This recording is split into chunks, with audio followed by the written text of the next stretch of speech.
Hello friends, good morning all of you. मैं UP global coaching में आपका स्वागत करता हूं और आशा करता हूं आप लोग स्वस्थ होंगे, तंदुरुस्त होंगे, मस्त होंगे।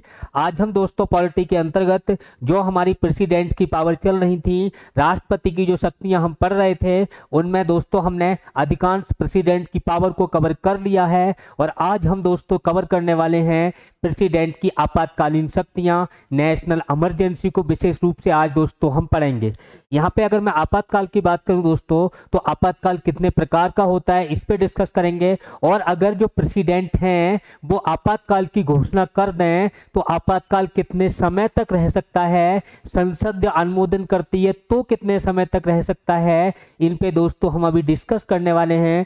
आइए दोस्तों अपने टारगेट की ओर चलते हैं। हमारा टारगेट है लक्ष्य हर हाल में जीतना है। इसमें हमें जो पढ़ना है दोस्तों, पॉलिटी के अंतर्गत जो राज व्यवस्था हमारा टॉपिक चल रहा है, उसमें हमें पढ़ना है राष्ट्रपति की जो नेशनल इमरजेंसी पावर है उनको दोस्तों हम पढ़ेंगे।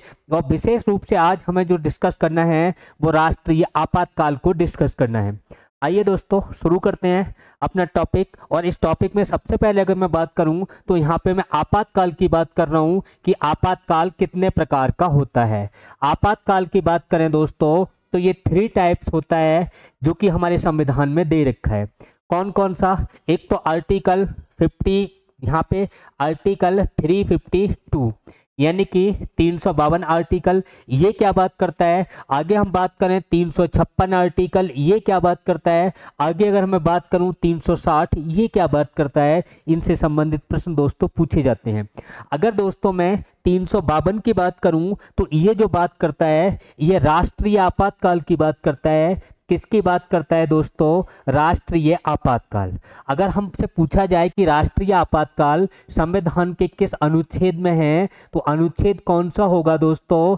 352 होगा। ये राष्ट्रीय आपातकाल की बात करता है। अगर हमसे पूछा जाए 360, तो ये राज्यों में आपातकाल की बात करता है। कहाँ दोस्तों? राज्यों में आपातकाल की बात करता है। और इसको हम किस नाम से जानते हैं दोस्तों? राष्ट्रपति शासन के नाम से जानते हैं। राष्ट्रपति शासन, राष्ट्रपति शासन कहें या राज्यों में आपातकाल कहें, एक ही बात है दोस्तों, ध्यान रखना। राज्यों में आपातकाल या राष्ट्रपति शासन एक ही बात है। 360 जो बात करता है दोस्तों, ये वित्तीय आपातकाल की बात करता है।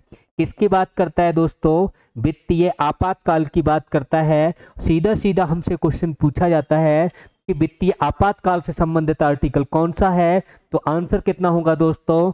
360। अगर हमसे पूछा जाए कि राष्ट्रपति शासन से संबंधित आर्टिकल कौन सा है, तो आंसर क्या होगा दोस्तों? आप बता देना कि कितना है? 356। अगर दोस्तों हमसे पूछा जाए कि नेशनल इमरजेंसी से संबंधित आर्टिकल कौन सा है, तो दोस्तों कितना हो जाएगा? 352। आज हमें जो डिस्कस करना है दोस्तों, तो आज हम जो डिस्कस करेंगे वो 360 पर करेंगे और 352 पे करेंगे। 356 पे दोस्तों हम नेक्स्ट टाइम इस पे डिस्कस करेंगे। और यहाँ से भी बहुत अच्छे क्वेश्चन एग्जाम के अंदर बनते हैं, उन पे भी दोस्तों हम डिस्कस करने वाले हैं।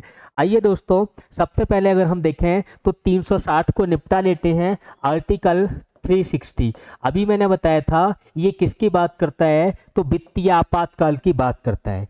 किसकी बात करता है? वित्तीय आपातकाल।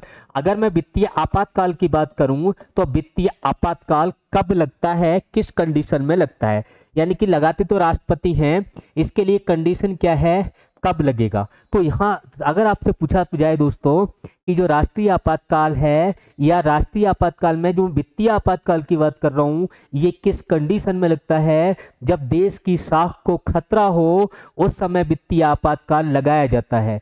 ये देश की साख को खतरे का मतलब है देश की अर्थव्यवस्था चरमरा जाए, यानी कि जो हमारे देश की अर्थव्यवस्था दूसरे देशों में पूंजी लगी हुई है वो व्यवस्था अगर चरमरा जाए तो हम यहाँ पे जो वित्तीय आपातकाल है इसको दोस्तों लगा सकते हैं। दूसरी बात, इसका आधार कितने होंगे, तो आधार सिर्फ एक ही आपको बताना है। जैसे कि हम नेशनल इमरजेंसी में पढ़ेंगे कि राष्ट्रीय आपातकाल 3 आधार पर लगाया जाता है, जबकि अगर हम वित्तीय आपातकाल की बात करें तो सिर्फ एक ही आधार होगा। और वो आधार क्या है दोस्तों? जब देश की साख को खतरा हो, देश की साख को खतरा हो। देश की साख को खतरा हो। इसका मतलब क्या है दोस्तों? देश की साख को खतरा हो, इसका मतलब क्या है? अब इसका अर्थ जो है देश की साख के मतलब यह है कि अर्थव्यवस्था है, जो अर्थव्यवस्था को खतरा हो, देश की अर्थव्यवस्था को खतरा हो। अर्थव्यवस्था, इसका मतलब क्या है? देश की साख से जो अर्थ निकलता है वो देश की अर्थव्यवस्था को अगर खतरा होता है या देश की साख को खतरा होता है, ऐसी स्थिति में वित्तीय आपातकाल लगाया जाता है। या इसके अलावा और हम क्या कह सकते हैं कि अंतरराष्ट्रीय स्तर पर, यानी कि जो अंतरराष्ट्रीय स्तर है, अंतरराष्ट्रीय स्तर पर व्यापारिक संतुलन बिगड़ता हो, व्यापारिक संतुलन बिगड़ता हो। बात समझ में आई दोस्तों? यानी कि वित्तीय साख का मतलब क्या है? आपको कॉन्स्टिट्यूशन में शब्द जो मिलेगा वो वित्तीय साख मिलेगा, देश की वित्तीय साख को खतरा हो। इसका अर्थ यानी कि देश की अर्थव्यवस्था को खतरा हो। इसका अर्थ दोस्तों कि अंतरराष्ट्रीय स्तर पर जो व्यापारिक संतुलन है वो बिगड़ जाए।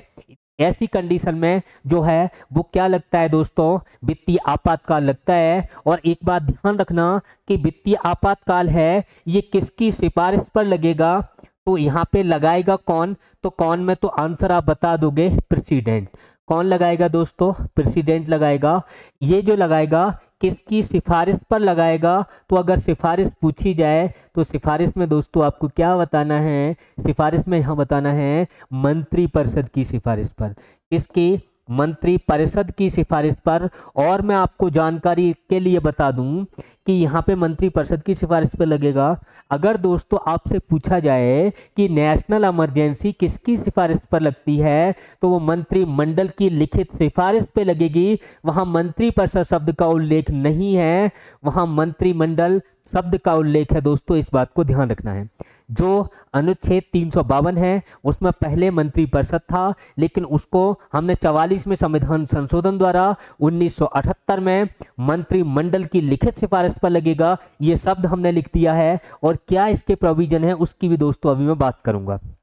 पहली बात आपको समझ में आ गई होगी कि वित्तीय आपातकाल देश की साख को खतरा हो, या ये कौन लगाएगा? तो प्रधानमंत्री। किसकी सिफारिश पर लगाएगा? तो मंत्रिपरिषद। मंत्रिमंडल शब्द का उल्लेख यहाँ नहीं है। अब दोस्तों जैसे ही वित्तीय आपातकाल लगा, प्रेसिडेंट ने इस वित्तीय आपातकाल को लगा दिया, तो ये कितने समय तक प्रवर्तन में रहेगा? तो आप बता देना 2 माह तक प्रवर्तन में रहेगा। कब तक रहेगा? 2 माह तक प्रवर्तन में रहेगा।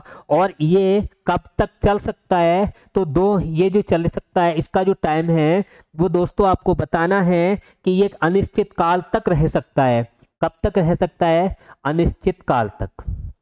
अनिश्चित काल तक। अब अनिश्चित काल तक कैसे? सुनिए, इसको समझिए दोस्तों क्या है। यानी कि इनका कहने का मतलब यह है कि अगर वित्तीय साख को खतरा हो और मंत्रिपरिषद लिखकर सिफारिश दे दे, यानी कि मंत्रिपरिषद सिफारिश कर दे, ऐसी स्थिति में राष्ट्रपति क्या करेंगे? यहाँ पे जो वित्तीय आपातकाल है उसकी घोषणा कर देंगे। और जैसे ही राष्ट्रपति ने वित्तीय आपातकाल की घोषणा की तो ये 2 महीने तक रहेगा। अगर 2 महीने के अंदर संसद इसका अनुमोदन नहीं करती है तो वित्तीय आपातकाल समाप्त हो जाएगा। और जैसे ही दोस्तों संसद ने अनुमोदन कर दिया, वित्तीय आपातकाल 6 महीने के लिए बढ़ जाएगा। इसी तरीके से जो संसद है वो बार बार ये जो 6 महीने का टाइम बढ़ाकर बार बार इसका अनुमोदन करती रहे, तो इसको दोस्तों अनिश्चित काल तक बनाए रखा जा सकता है। ये बातें आपको दोस्तों ध्यान रखनी है। अगर वित्तीय आपातकाल लगा दोस्तों तो इसका प्रभाव क्या पड़ेगा? अगर वित्तीय आपातकाल लगा तो इसका प्रभाव क्या पड़ेगा? प्रभाव में आपको 2-3 बातें ध्यान रखनी है कि जो न्यायाधीश हैं, न्यायाधीशों के वेतन में कमी की जा सकती है। न्यायाधीशों के जो वेतन है, इन वेतन में क्या की जा सकती है दोस्तों? गिरावट की जा सकती है, कमी की जा सकती है। दूसरी बात आप ध्यान रखना कि अन्य जो सरकारी लोग हैं उनके वेतन में भी यहाँ गिरावट की जा सकती है, उनके वेतन को कम किया जा सकता है। ये बातें आप ध्यान रखना, यानी अन्य सभी के जो वेतन हैं, सरकारी लोग हैं, उनके वेतनों में कमी की जा सकती है दोस्तों, इस बात को ध्यान रखना। और एक लास्ट बात और आपको बता दे रहा हूं कि राज्यों का जो बजट है, राज्यों का बजट, राज्यों के अगर हम बजट की बात करें तो राज्यों का बजट जो है इसमें ध्यान रखना संघ सरकार की अनुमति से पारित होगा। संघ सरकार की यहाँ पे ध्यान रखना अनुमति से पारित होगा या लागू होगा, अनुमति से लागू होगा। ये बात आपको समझ में आ गई होगी। फिर से सुनिए, प्रभाव क्या पड़ेगा? जो न्यायाधीश के वेतन हैं या अन्य सरकारी कर्मचारी हैं, अन्य संवैधानिक पदाधिकारी हैं, उनके वेतन में क्या होगी दोस्तों? कमी कर सकते हैं।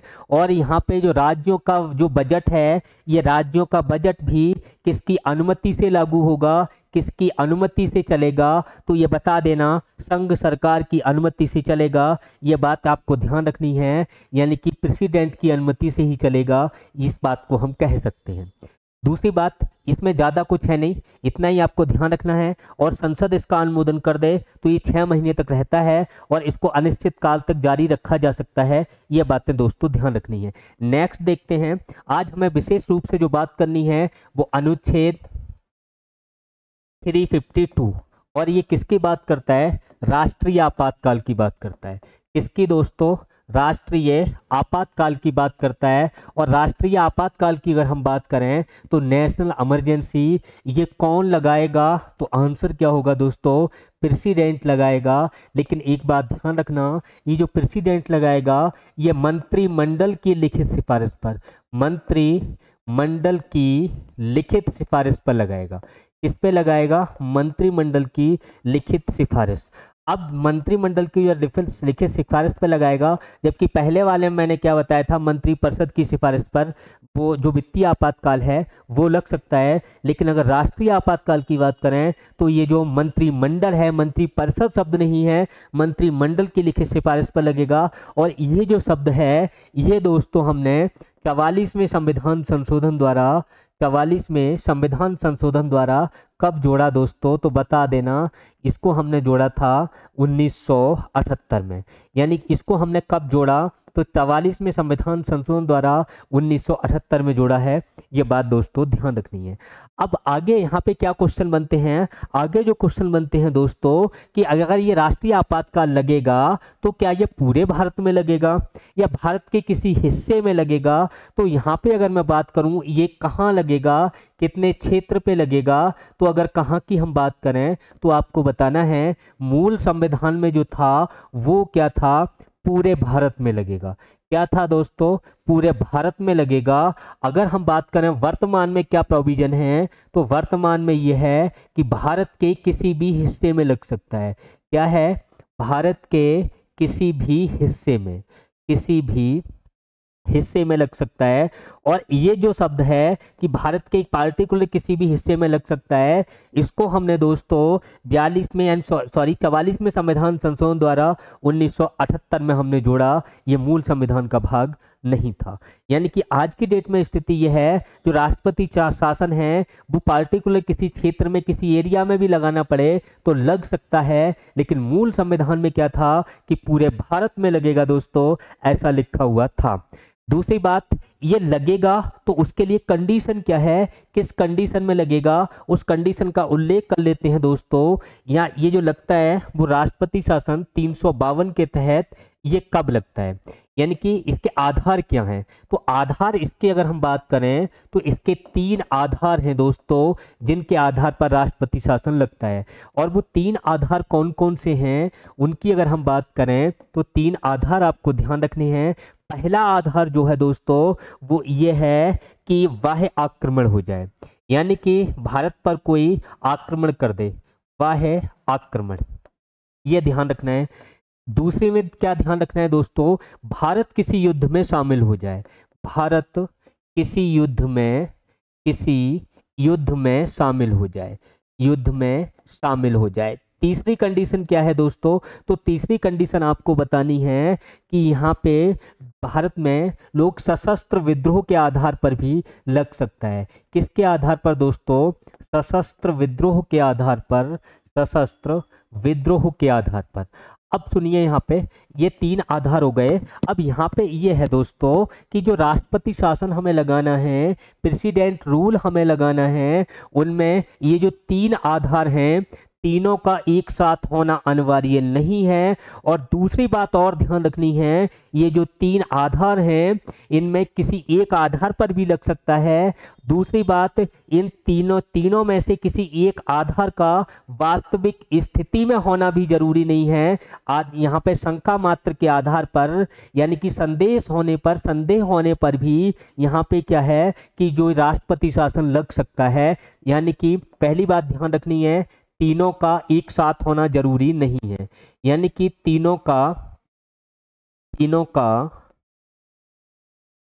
एक साथ होना जरूरी नहीं है। पहली बात ये ध्यान रखना है, एक साथ होना जरूरी नहीं है। अब तीनों का एक साथ होना जरूरी नहीं है, यहां तक तो समझ में आ गया।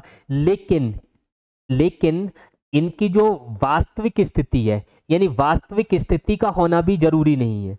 वास्तविक, इसको भी आपको ध्यान रखना है, वास्तविक स्थिति का होना भी जरूरी नहीं है। अब वास्तविक स्थिति से क्या मतलब है, इससे ये मतलब है इसका होना जरूरी नहीं है। इसका मतलब दोस्तों ये है कि संदेह के आधार पर भी लगाया जा सकता है। किसके आधार पर दोस्तों, संदेह के आधार पर भी लगाया जा सकता है। ये भी बात आप ध्यान रखना, क्योंकि यहाँ से बहुत अच्छे क्वेश्चन बनते हैं। बात समझ में आई। 3 बेस हो गए, कौन कौन से हो गए, बाह्य आक्रमण हो जाए, युद्ध, भारत है वो किसी युद्ध में शामिल हो जाए। इसका अर्थ यह है दोस्तों, भारत किसी दूसरे देश पर अटैक कर दे। यानी कि भारत का किसी युद्ध में शामिल होने का मतलब यह है कि भारत किसी दूसरे पर अटैक कर दे। हालांकि भारत किसी दूसरे देश पर अटैक कर दे, ऐसी शब्दावली हम कॉन्स्टिट्यूशन में नहीं लिख सकते, क्योंकि लिखना सही भी नहीं है। यही कारण है कि यहाँ पे हमने जो शब्द लिखा कि भारत किसी युद्ध में शामिल हो जाए, इसका जो वास्तविक अर्थ है वो यही है कि भारत किसी पर अटैक कर दे। दूसरी बात, यहाँ पे जो आज की डेट में लिखा है, वर्तमान में लिखा है, वर्तमान में जो शब्द लिखा है वो क्या लिखा है, सशस्त्र विद्रोह के आधार पर लगाया जा सकता है। लेकिन दोस्तों ये जो मैं बता रहा हूँ आपको, सशस्त्र विद्रोह के आधार पर कि जनता हथियारों के साथ अगर विद्रोह कर दे तो राष्ट्रपति शासन लग सकता है। लेकिन दोस्तों यहाँ ध्यान रखना है, इसको बाद में जोड़ा गया। तो कब जोड़ा गया, तो वही दोस्तों 44वें संविधान संशोधन द्वारा 1978 में जोड़ा गया। ये बात दोस्तों आपको ध्यान रखनी है। अब दोस्तों ये बाद में जोड़ा गया, इससे पहले यहाँ क्या लिखा था, तो इससे पहले जो लिखा था, इसके पूर्व में जो लिखा था वो आंतरिक अशांति के आधार पर लिखा था। क्या लिखा था दोस्तों, आंतरिक अशांति के आधार पर। यह बात ध्यान रखना, आंतरिक अशांति के आधार पर लगाया जा सकता है। ये पूर्व में लिखा था, आज की डेट में ये नहीं है। और आज की डेट में जो लिखा है दोस्तों वो सशस्त्र, यानी कि सशस्त्र विद्रोह के आधार पर लगाया जा सकता है। ये आज की डेट में लिखा है। बात समझ में आ गई। नेक्स्ट देखते हैं आगे क्या है। आगे दोस्तों अगर हम बात करें कि जो राष्ट्रपति शासन है, अनुच्छेद 352 के तहत जो राष्ट्रपति शासन है वो कितनी बार लगा। अगर आपसे पूछा जाए अब तक कितनी बार लगा, तो आंसर क्या होगा दोस्तों, 3 टाइम्स लगा है। कितनी बार लगा है दोस्तों, 3 बार लगा है। कब कब लगा है, तो पहली बार 1962 में लगा, और दूसरी बार दोस्तों कब लगा, तो दूसरी बार आप बता सकते हैं 1971 में लगा, और तीसरी बार दोस्तों 1975 में लगा। कितनी बार लगा, 3 बार लगा। यहाँ पे जो लगा वो किस आधार पर लगा, तो आधार आप बता देना बाबू कि यहाँ पे चीन ने भारत पर आक्रमण कर दिया। चीन ने अटैक कर दिया किस पर दोस्तों, हमारे ऊपर, बोले तो भारत के ऊपर अटैक कर दिया, भारत पर।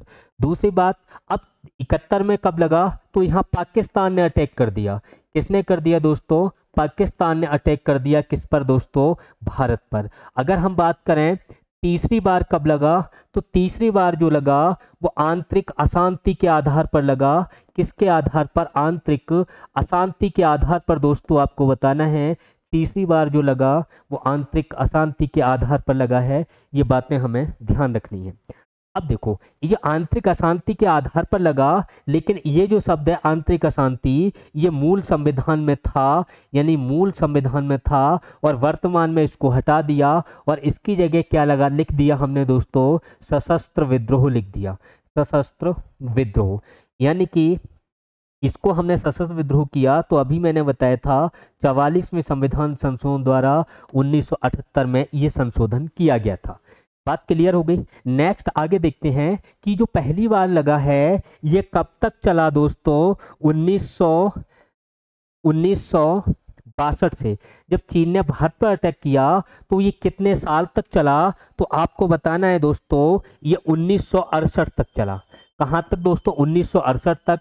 ये 1975 में लगा, ये 1900 कब तक चला, 1977 तक चला, 1977 तक।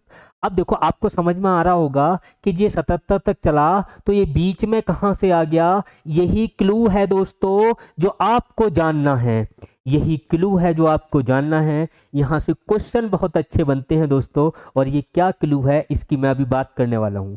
लेकिन दोस्तों यहाँ से क्वेश्चन बनता है कि इस समय प्रधानमंत्री कौन था, तो यहाँ आप बता दोगे प्राइम मिनिस्टर JL नेहरू थे। और यहाँ पे बात करें 1971 में तो इंदिरा गांधी को बताना है, कौन थी, इंदिरा गांधी। और यहाँ पर भी कौन थी दोस्तों, 1975 में, तब भी आंसर क्या हो जाएगा, इंदिरा गांधी थी। ये बात ध्यान रखनी है। अब दोस्तों नेक्स्ट क्वेश्चन यहाँ से बनता है कि यहाँ पे जो राष्ट्रपति थे दोस्तों ये कौन हुआ करते थे। तो राष्ट्रपति में आपको ध्यान रखना जो पहली बार लगा है इस समय जो राष्ट्रपति हैं वो सर्वपल्ली राधाकृष्णन हैं।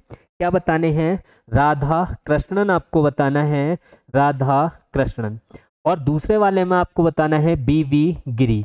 कौन थे दोस्तों, BV गिरी साहब यहाँ पे जो थे राष्ट्रपति थे। और यहाँ पे जो लगा यहाँ फखरुद्दीन अली अहमद थे। यहाँ कौन थे दोस्तों, तीसरे वाले में 1975 में लगा तो किसने लगाया, तो आपको बताना है फखरुद्दीन अली अहमद। यहाँ से ये सारे क्वेश्चन पूछे गए हैं दोस्तों, और ये आपको ध्यान भी रखने हैं। आप इनके नोट्स बहुत अच्छे बना सकते हैं जो आपको दोस्तों बहुत ही काम आएंगे। आगे देखते हैं दोस्तों कि यहाँ पे मैंने आपको बताया कि राष्ट्रपति ने जैसे ही, मान लो राष्ट्रपति ने क्या किया दोस्तों, राष्ट्रपति ने घोषणा कर दी, आपातकाल की घोषणा कर दी। ये राष्ट्रीय आपातकाल की घोषणा अगर राष्ट्रपति ने कर दी, राष्ट्रपति ने मान लो राष्ट्रीय आपातकाल की घोषणा कर दी, अगर ये घोषणा कर दी दोस्तों तो ये कब तक प्रवर्तन में रहेगी, कब तक प्रवर्तन में रहेगी, तो आपको बताना है दोस्तों 1 मंथ रहेगी। कब तक प्रवर्तन में रहेगी, 1 महीने रहेगी। और अगर 1 महीने के अंदर अंदर संसद ने इसको अनुमोदित नहीं किया तो ये स्वतः समाप्त हो जाएगा जो राष्ट्रीय आपातकाल लगा है। अगर 1 महीने के भीतर संसद अगर अनुमोदन कर दे, संसद क्या कर दे दोस्तों, इसको अनुमोदन कर दे, तो अनुमोदन अगर संसद करती है तो ये कब तक चलेगा, 6 मंथ तक चलेगा। और अगर संसद अनुमोदन करती रहे तो कब तक चलेगा, तो आप बता देना दोस्तों अनंत काल तक चलेगा। कब तक चलेगा, अनंत काल तक चल सकता है, अनंत समय तक चल सकता है। ये बात दोस्तों आप ध्यान रखना। दूसरी बात, यहाँ 6 महीने संसद और हर 6 महीने पर संसद अनुमोदन करती रहे तो ये टाइम बढ़ता रहेगा। और कब तक ऐसा किया जा सकता है, तो आपको बताना है प्यारे दोस्तों कि ये अनंत काल तक चल सकता है। ये बात आपको ध्यान रखनी है। अब देखो यहाँ एक बात और समझनी है कि संसद जो अनुमोदन करेगी वो कितने बहुमत से अनुमोदन करेगी, यानी अनुमोदन के लिए सदस्य संख्या क्या होनी चाहिए। अगर इसको 1 मंथ से और आगे बढ़ाया जाता है तो 1 मंथ से और आगे बढ़ाएं, इसका मतलब संसद इसका अनुमोदन करे। और संसद जब इसका अनुमोदन करेगी तो ये कितने बहुमत से करेगी, यानी कुल सदस्य संख्या का, ये बात रट लेना क्योंकि यहाँ से क्वेश्चन बनता है, कुल सदस्य संख्या तथा उपस्थित व मतदान करने वालों का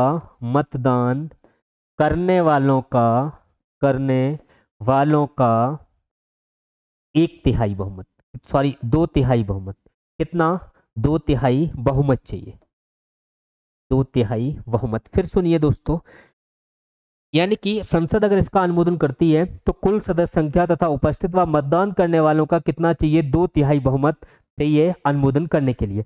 अब दोस्तों आपको लग सकता है कि यहाँ पे संसद जो है, इस संसद के तो दोस्तों दो सदन होते हैं। कौन कौन से दोस्तों? लोकसभा और राज्यसभा।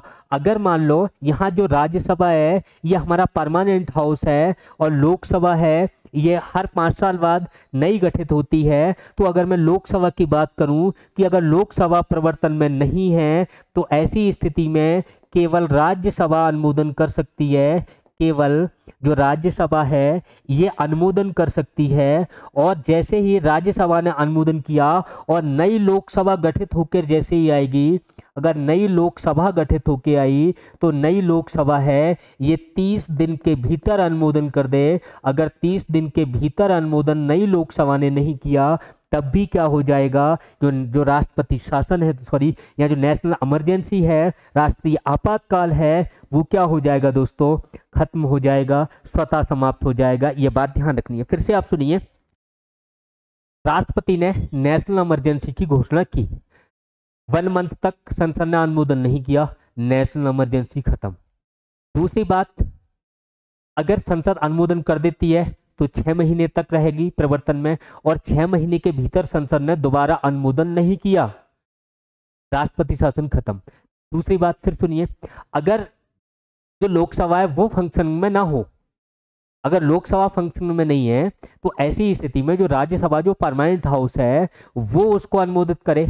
और अगर उसने अनुमोदन कर दिया और नई लोकसभा गठित हो गई बाद में, तो नई लोकसभा जब गठित हो गई तो गठित होने के 30 दिन के अंदर नई जो लोकसभा है उसको भी इसका अनुमोदन करना पड़ेगा। नई ये जो जो यहाँ नेशनल इमरजेंसी है दोस्तों, ये फिर से समाप्त हो जाएगी। और अगर जो संसद बार बार अनुमोदन करती रहे तो इसको अनंत काल तक जारी रखा जा सकता है। ये बातें दोस्तों आपको ध्यान रखनी है। नेक्स्ट देखते हैं आगे इस दोस्तों, इसमें यहाँ पे एक शब्द मंत्रिपरिषद है।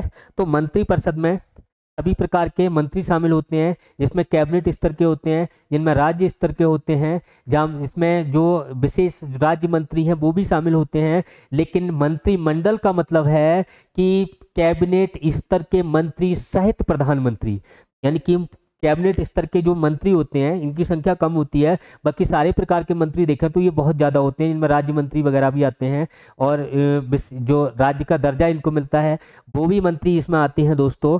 स्वतंत्र प्रभार वाले भी इसमें आते हैं, उप मंत्री भी आते हैं। तो ये किस में आते हैं? मंत्रिपरिषद में आते हैं। अगर मैं मंत्रिमंडल की बात करूं तो मंत्रिमंडल में कैबिनेट स्तर के मंत्री प्लस प्रधानमंत्री ये मंत्रिमंडल में आते हैं। अब मैं समझता हूं दोस्तों आपको मंत्रिमंडल क्लियर हो गया होगा। देखते हैं यहाँ पे, देखें राष्ट्रीय आपातकाल। अगर मैं राष्ट्रीय आपातकाल की यहाँ पे बात करूं तो राष्ट्रीय आपातकाल में जो बातें आपको समझनी है वो बात यह समझनी है कि दोस्तों, यानी अनुच्छेद, यहाँ पे एक आर्टिकल मैं आपको बताना चाह रहा हूँ 359 359 में क्या लिखा है? इसमें ये लिखा है कि जैसे ही नेशनल इमरजेंसी लगेगी और राष्ट्रपति क्या करते हैं नेशनल इमरजेंसी में, कि जो नेशनल इमरजेंसी में जो मूल अधिकार होते हैं उनको दोस्तों निलंबन करने का अधिकार राष्ट्रपति जी को है। और यहाँ पे 2 आर्टिकल ऐसे हैं कि जो राष्ट्रपति चाहकर भी उनको निलंबित नहीं कर सकते, उनको सस्पेंड नहीं कर सकते। वो कौन से हैं? अनुच्छेद 20 और 21। यहाँ पे अनुच्छेद 359 में लिखा है कि जो प्रेसिडेंट हैं वो मौलिक अधिकारों को सस्पेंड करते हैं, मूल अधिकारों को सस्पेंड करते हैं, लेकिन प्रेसिडेंट आर्टिकल 20 और 21, अनुच्छेद 20 और 21 को छोड़कर 1 बाय 1 सभी मूल अधिकारों को, यानी कि सभी मूल अधिकारों को सस्पेंड कर सकते हैं, मूल अधिकारों को निलंबित कर सकते हैं, मूल अधिकारों को निलंबित कर सकते हैं। ये बात आप ध्यान रखना, मैंने लिखवा दी है, निलंबित कर सकते हैं, ये बात आप ध्यान रखना। नेक्स्ट क्या लिखा है? अगर मैं आर्टिकल 158 की बात 358 की बात करूं तो इसमें क्या लिखा है? इसमें ये लिखा है दोस्तों कि अगर जो हमने तीसरा क्लाउज आपको बताया जो मूल संविधान का हुआ करता था दोस्तों, और वो क्या था कि आंतरिक अशांति के आधार पर अगर नेशनल इमरजेंसी लगी है तो अनुच्छेद 19 स्वतः समाप्त हो जाएगा। यानी कि अगर जो यहाँ पे लिख लो।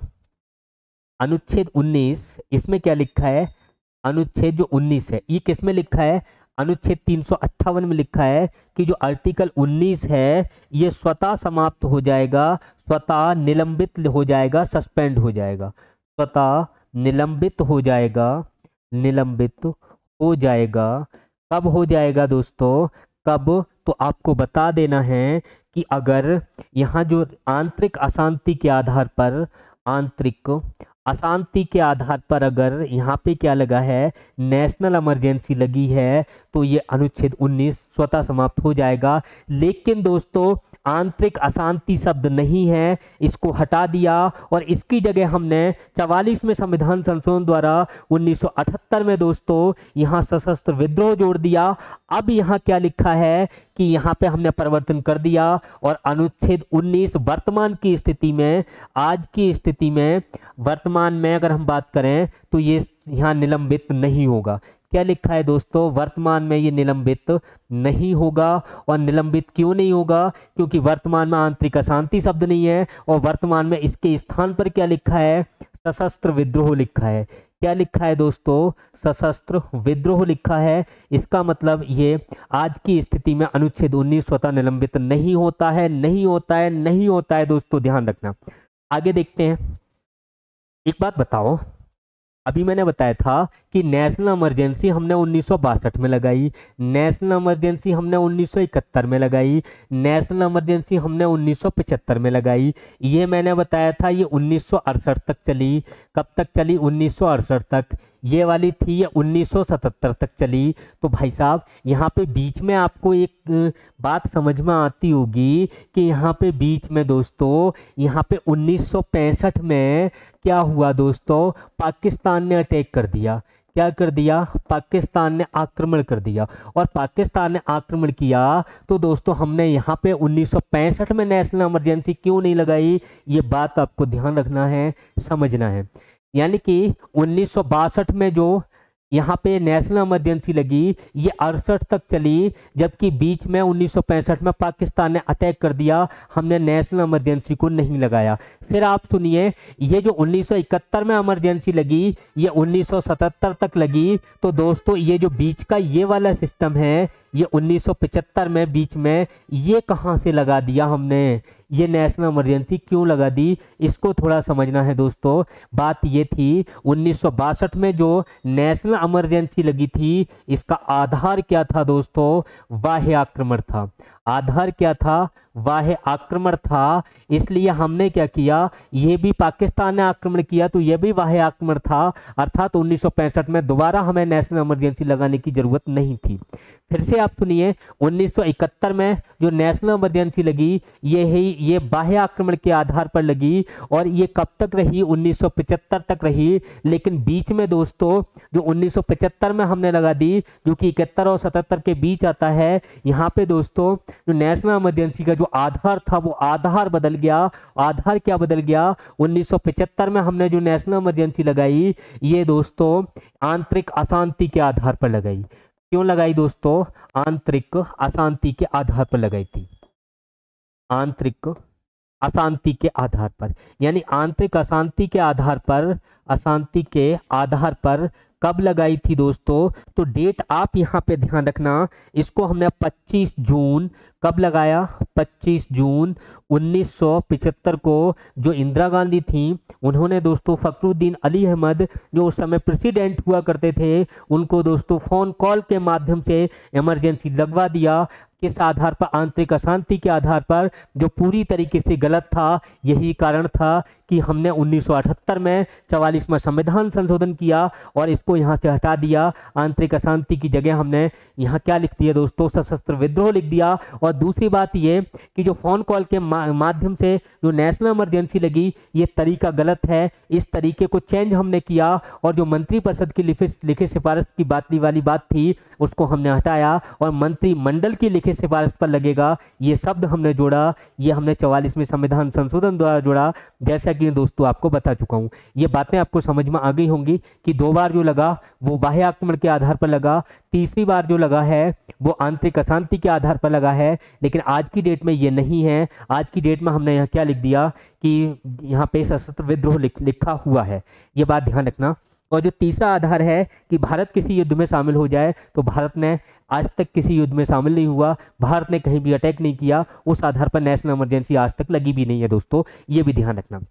दूसरी बात आपको ध्यान रखना है कि फंडामेंटल राइट के बारे में अगर मैं बात करूं, फंडामेंटल राइट के बारे में अगर हम बात करें, तो यहाँ आपको ध्यान रखना है कि इमरजेंसी 352 के तहत लगी है, तो इन पे दोस्तों प्रभाव पड़ेगा।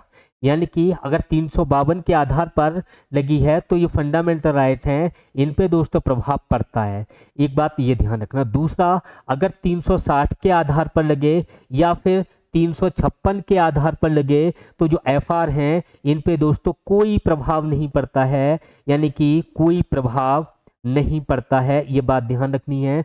अगर राष्ट्रपति शासन लगा है तो आप समझ लेना कि आपके मूल अधिकारों पर कोई फर्क नहीं पड़ेगा। अगर वित्तीय आपातकाल लगा है तो आपके मूल अधिकारों पर कोई फर्क नहीं पड़ेगा। आपके मूल अधिकारों जो निलंबित होंगे, जो सस्पेंड होंगे, जो राष्ट्रपति करेंगे दोस्तों, वो किस कंडीशन में करेंगे, तो सिर्फ और सिर्फ एक ही इमरजेंसी है, और वो कौन सी है, राष्ट्रीय आपातकाल है। दोस्तों मैं समझता हूँ आपको ये बातें ठीक से समझ में आ गई होंगी। और अगर मैं बात करूं, ये जो राष्ट्रीय आपातकाल है ये समाप्त कब होता है, ये भी अनुच्छेद 352 बताता है। 352, अगर मैं इसके समाप्ति की बात करूं, ये समाप्त किस कंडीशन में होता है, तो एक तो दोस्तों जो प्रेसिडेंट हैं वो प्रेसिडेंट इसको कभी भी समाप्त कर सकते हैं, कभी भी समाप्त कर सकते हैं, पहली बात तो ये ध्यान रखना। दूसरी बात, जो लोकसभा है, लोकसभा प्रस्ताव ला सकती है, और लोकसभा अगर प्रस्ताव लेके आएगी तो प्रस्ताव जो लोकसभा लाती है वो 1/10 बहुमत से प्रस्ताव लाया जा सकता है। और 1/10 से जो प्रस्ताव लाया गया, इसके 14 दिन बाद दोस्तों क्या होगा कि 14 दिन बाद की अगर हम बात करें तो यहाँ पे क्या होगा दोस्तों, यहाँ पे जो सदन है उस सदन को बुलाया जाएगा और वहाँ पे वोटिंग की जाएगी दोस्तों। हाँ दोस्तों, ये जो प्रस्ताव है कभी भी ला सकती है, और कितने बहुमत से लाएगी, तो 1/10 के बहुमत से लाएगी। 1/10 बहुमत से जो लेके आई है, यहाँ पे जो प्रस्ताव है 14 दिन बाद यहाँ पे प्रस्ताव रखा जा सकता है दोस्तों, प्रस्ताव रखा जा सकता है। और यहाँ जो प्रस्ताव पारित किया जाएगा वो पारित किस बहुमत से होगा दोस्तों, लोकसभा इसको साधारण बहुमत से पारित कर सकती है, साधारण बहुमत से पारित कर सकती है। किसके लिए, नेशनल इमरजेंसी समाप्त कराने के लिए, नेशनल इमरजेंसी हटवाने के लिए। ये बातें दोस्तों आपको ध्यान रखनी है। और एक बात और ध्यान रखनी है कि जो अनुच्छेद 350 है वो ये कहता है कि अगर राष्ट्रपति शासन लग जाए, यहाँ पे अगर नेशनल इमरजेंसी लग जाए, राष्ट्रीय आपातकाल लग जाए, क्या लग जाए दोस्तों, राष्ट्रीय आपातकाल, राष्ट्रीय आपातकाल, या फिर दोस्तों यहाँ पे जो वित्तीय आपातकाल है ये लग जाए, क्या लग जाए, वित्तीय आपातकाल लग जाए, तो वित्तीय आपातकाल लगे या फिर नेशनल इमरजेंसी लगे, तो अनुच्छेद जो 350 से 350 नहीं, सॉरी यहाँ पे ठीक करना है इसको, 250 है। यहाँ पे क्या है, आर्टिकल 250 है, और 250 ये कहता है कि यहाँ पे जो राज्यों के विषय हैं, राज्यों के विषय पर, राज्यों के विषय पर कानून बनाने का अधिकार, कानून, इसको आप यहाँ से वित्तीय हटाइए, इसके बारे में बता चुका और दोबारा बता रहा हूँ। यहाँ पे देखो क्या है कि राज्यों के विषयों पर कानून बनाने का अधिकार, कानून बनाने का अधिकार किसका होगा दोस्तों, अधिकार तो आपको बताना है संसद का होगा, क्या बताना है, संसद का होगा। फिर से आप सुनिए, ये क्या कहता है, इसको आप देखिए, यानी कि राष्ट्रीय आपातकाल जैसे ही लग जाए तो अनुच्छेद 250 ये कहता है कि राज्य विषयों पर जो कानून बनाने का अधिकार है वो किसका होगा दोस्तों, तो आपको बता देना है संसद का होगा। ये बातें आपको ध्यान रखनी है। दूसरी बात, मैं यहाँ पे वित्तीय आपातकाल की कर रहा था, तो वित्तीय आपातकाल में क्या है, वित्तीय आपातकाल में आपको ध्यान रखना है कि वित्तीय आपातकाल में कि जो राज्यों का बजट है, क्या है दोस्तों, राज्यों का बजट। ये राज्यों का बजट किसकी सिफारिश पर रखा जाएगा, यानी संघ की सिफारिश पर रखा जाएगा, या इसको कह सकते हैं संघ सरकार की अनुमति से रखा जाएगा। संघ सरकार की अनुमति आपको बता देना है। ये टॉपिक दोस्तों हमारा कंप्लीट हुआ। आपसे फिर मिलते हैं नए टॉपिक के साथ, और नया टॉपिक है हमारा दोस्तों वो क्या है, राष्ट्रपति शासन है। अनुच्छेद 356 को दोस्तों हम डिस्कस करेंगे नेक्स्ट वीडियो में। तब तक के लिए धन्यवाद। जय हिंद, जय भारत दोस्तों।